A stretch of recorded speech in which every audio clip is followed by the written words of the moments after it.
December 6th, Saint Nicholas of Bari.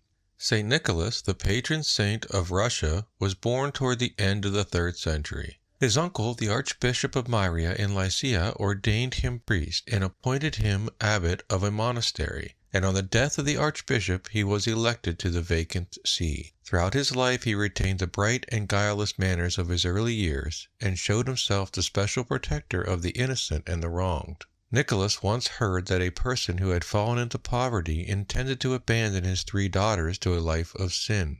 Determined, if possible, to save their innocence, the saint went out by night, and taking with him a bag of gold, flung it into the window of the sleeping father and hurried off. He, on awakening, deemed the gift a godsend, and with it dowered his eldest child. The saint, overjoyed at his success, made a venture for the 2nd daughter, but the 3rd time, as he stole away, the father who was watching overtook him and kissed his feet, saying, "Nicholas, why dost thou conceal thyself from me? Thou art my helper, and he who has delivered my soul and my daughters from hell." Saint Nicholas is usually represented by the side of a vessel wherein a certain man had concealed the bodies of his 3 children whom he had killed, but who were restored to life by the saint.